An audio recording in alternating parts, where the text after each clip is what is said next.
हरे कृष्ण। एक भक्त कैसे भगवान को भी अपने प्रेम और समर्पण से अपनी ओर खींच लेता है, आइए जानते हैं।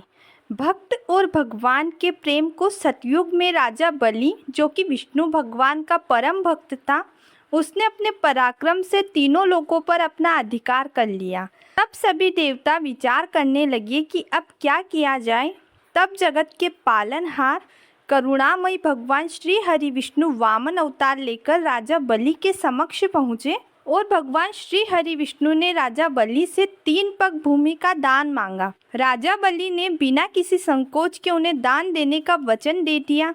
एक कदम में श्री हरि विष्णु ने पृथ्वी को नापा, दूसरे कदम में स्वर्गलोक को, और जैसे ही तीसरा कदम बढ़ाया तब कोई स्थान शेष न बचा।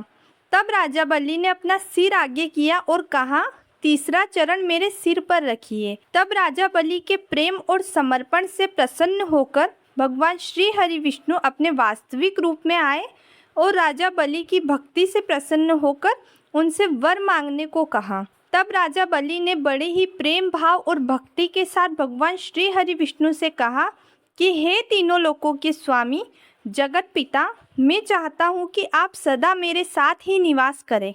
भगवान श्री हरि विष्णु ने अपने भक्त के वचन का पालन किया। प्रभु की करुणा का प्रतीक और उसी प्रतिज्ञा के पालन में भगवान विष्णु देवताओं को छोड़कर पाताल लोक में राजा बलि के द्वारपाल बने और वही क्षण बना देवशयनी एकादशी का आरंभ, क्योंकि उस दिन से श्री हरि विष्णु 4 मास के लिए योग निद्रा में चले गए। तो आइए आज देवशयनी एकादशी की कथा को केवल एक व्रत की तरह नहीं बल्कि एक प्रेम और समर्पण की अनुपम गाथा की तरह सुनते हैं। हस्तिनापुर की दिशा शांत और पावन हो उठी है। धर्मराज युधिष्ठिर अपने सिंहासन पर बैठे हुए भगवान श्री कृष्ण को याद कर रहे हैं। तभी शंखनाद होता है, आकाश स्वर्णिम हो उठता है और भगवान श्री कृष्ण अपने दिव्य विमान से प्रकट होते हैं। आज भगवान श्री कृष्ण धर्मराज युधिष्ठिर को वह कथा सुनाने वाले हैं जो हम सभी को मोक्ष प्राप्ति की ओर ले जाती हैं। तब धर्मराज युधिष्ठिर भगवान श्री कृष्ण से कहते हैं, हे मधुसूदन, आषाढ़ मास की शुक्ल पक्ष में आने वाली एकादशी का क्या नाम है और इस एकादशी के व्रत को करने की क्या विधि है? कृपा कर आप मुझे बताएं। तब धर्मराज युधिष्ठिर की जिज्ञासा देख भगवान श्री कृष्ण कहने लगे, हे पृथ्वीलोक के संरक्षक, ध्यान पूर्वक सुनो। आज मैं तुम्हें वह कथा सुनाने जा रहा हूँ जो कि एक समय सृष्टि के रचयिता ब्रह्मा जी ने देवर्षि नारद को सुनाई थी। देवर्षि नारद हमेशा लोक कल्याण के लिए भिन्न भिन्न ब्रह्मांडों में विचरण किया करते थे। वह हमेशा जीवों के उद्धार हेतु प्रयासरत रहते थे। ऐसे ही लोक कल्याण की जिज्ञासा लेकर एक दिन देवर्षि नारद पहुंच गए ब्रह्मा जी के पास और वहां जाकर ब्रह्मा जी को नतमस्तक कर उनसे कहने लगे, हे ब्रह्मा जी, आषाढ़ मास की शुक्ल पक्ष में आने वाली एकादशी को किस नाम से जाना जाता है? वह एकादशी किस प्रकार जीवों का उद्धार करती है? देवर्षि नारद का यह प्रश्न सुनकर ब्रह्मा जी कहने लगे, हे देवर्षि नारद, भला भगवान श्री कृष्ण की एकादशी से बढ़कर और क्या ही हो सकता है? जो भी व्यक्ति एकादशी का अनादर करता है वह घोर नरक में जाता है। आषाढ़ मास के शुक्ल पक्ष में आने वाली एकादशी को हरिशयनी एकादशी या पद्मा एकादशी के नाम से जाना जाता है। अब इसकी एक पौराणिक कथा सुनाता हूँ, ध्यान पूर्वक सुनो। सतयुग के समय की बात है। अयोध्या नगरी में मानधाता नाम का एक बहुत ही प्रतापी राजा हुआ करता था। वो सत्यवादी और बहुत ही न्यायप्रिय राजा था और उस राज्य की प्रजा भी उस राजा से बहुत खुश थी। लेकिन राजा सहित समस्त प्रजा को इस बात का कोई अनुमान नहीं था। उनके राज्य में शीघ्र ही भयंकर अकाल पड़ने वाला है। उनके राज्य में पूरे 3 वर्ष तक वर्षा न होने के कारण भयंकर अकाल पड़ गया और चारों तरफ त्राही मच गई। वर्षा के कारण अन्न और धन के अभाव से समस्त यज्ञाति पूर्ण कर्म बंद हो गए थे। भीषण अकाल से त्रस्त प्रजा ने अब राजा के पास आकर रक्षा की गुहार लगाई। राजा स्वयं इस चिंता में था कि मैंने ऐसा क्या दुष्कर्म किया जिसका दंड मुझे इस रूप में मिल रहा है। फिर अपनी इस विपदा का हल ढूंढने राजा अपनी सेना को लेकर जंगल की ओर चल पड़ा। जंगल में भटकते भटकते एक दिन राजा मांदता ब्रह्मा जी के पुत्र अंगिरा ऋषि के आश्रम में पहुंचे। राजा मांदता ने अंगिरा ऋषि के पास जाकर उनको प्रणाम किया। ऋषि अंगिरा ने राजा मांदता को आशीर्वाद दिया और उनसे उनके पास आने का प्रयोजन पूछा। तब राजा मांदता ने श्रद्धा से उनके समक्ष हाथ जोड़कर बहुत ही नम्रता पूर्वक उनसे कहा, हे ऋषिवर, आप तो सब जानते हैं मैं हमेशा धर्म का पालन करता हूँ, लेकिन फिर भी मेरे राज्य में अकाल का दृश्य देख रहा हूँ। आखिर किस कारण से ऐसा हो रहा है? कृपया इस समस्या का कोई समाधान बताइए। राजा की यह समस्या देखकर महर्षि अंगिरा ने कहा, हे राजन, सभी युगों में सबसे उत्तम है यह सतयुग। इस सतयुग में छोटे से छोटे पाप का भी बहुत बड़ा दंड मिलता है। इससे धर्म अपने चारों चरणों में व्याप्त रहता है, अर्थात सतयुग में धर्म सबसे अधिक उन्नत होता है। सतयुग में ब्राह्मण जाति के अलावा किसी को भी तप करने का अधिकार नहीं है। किंतु हे राजन, तुम्हारे राज्य में एक शूद्र तपस्या कर रहा है। यही कारण है कि तुम्हारे राज्य में वर्षा नहीं हो रही है। जब तक वह शूद्र काल को प्राप्त नहीं होगा तब तक यह दोष खत्म नहीं होगा। इस दोष को खत्म करने के लिए उस शूद्र का वध करना होगा। किंतु राजा का हृदय एक नर अपराध शुद्ध तपस्वी का वध करने के लिए तैयार नहीं था।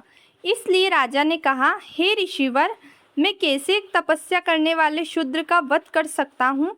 मैं ऐसा नहीं कर सकता। कृपा करके कोई अन्य उपाय बताइए।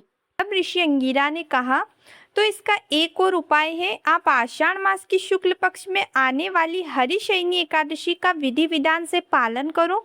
इस व्रत के प्रभाव से अवश्य ही तुम्हारे राज्य में वर्षा होगी। अपनी समस्या का समाधान लेकर राजा ऋषि अंगिरा को प्रणाम करके अपनी सेना सहित अपनी राजधानी लौट गए। फिर चारों वर्णों सहित हरिशयनी एकादशी का विधि विधान से व्रत और पूजन किया और उसके बाद ही राजा मांदता के राज्य में मूसलाधार बारिश हुई और पूरा राज्य धन धान्य हो गया। तब भगवान श्री कृष्ण धर्मराज युधिष्ठिर से कहते हैं, हे राजन, यह मोक्ष और पुण्यदायी एकादशी का व्रत और कथा का श्रवण जो भी व्यक्ति करता है उसे अनंत सुखों की प्राप्ति होती है। आषाढ़ शुक्ल पक्ष की एकादशी के दिन जिसने भी कमल पुष्प से कमल नयन भगवान श्री हरि विष्णु का पूजन किया तथा एकादशी का उत्तम व्रत किया है, उन्होंने तीनों लोकों और तीनों सनातन देवताओं का पूजन कर लिया है। हरिशयनी एकादशी के दिन मेरा एक स्वरूप राजा बलि के यहाँ रहता है और दूसरा क्षीर सागर में शेषनाग की शैया पर जब तक शयन करता है जब तक कार्तिक शुक्ल एकादशी नहीं आ जाती। अर्थात आषाढ़ शुक्ल एकादशी से लेकर कार्तिक शुक्ल एकादशी तक मनुष्य भली भांति धर्म का आचरण करना चाहिए। जो भी मनुष्य इस व्रत का अनुष्ठान करता है वह परम गति को प्राप्त होता है। इस कारण यत्न पूर्वक इस एकादशी का व्रत रखना चाहिए। रात्रि में जागरण करके चक्र, गदा और शंख धारण करने वाले भगवान श्री हरि विष्णु का पूजन करना चाहिए। ऐसा करने वाले पुरुष के पुण्य की गणना चतुर्मुख ब्रह्मा जी भी असमर्थ हैं। हे राजन, जो भी इस व्रत का पालन करता है वह किसी भी जाति का हो मेरा प्रिय बन जाता है। इस चौमासे में भगवान विष्णु सोए रहते हैं, इसलिए मनुष्य को भी धरती पर शयन करना चाहिए।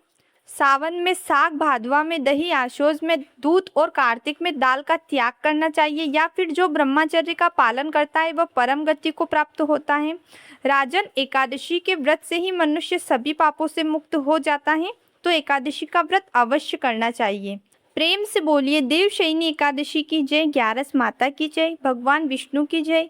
अब आइए सुनते हैं भगवान विष्णु की प्रिय तुलसी माता की कथा, क्योंकि जो भी मनुष्य इस चतुर्मास में तुलसी माता का पूजन करता है तो उनके समर्पण को भगवान विष्णु योग निद्रा में भी स्वीकार करते हैं।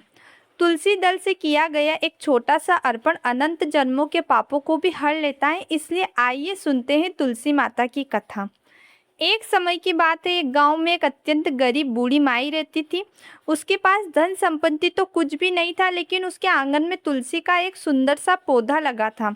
वह प्रतिदिन प्रातःकाल स्नान करके तुलसी माता को जल चढ़ाती, दीपक जलाती, परिक्रमा करती और भगवान विष्णु का स्मरण करती थी।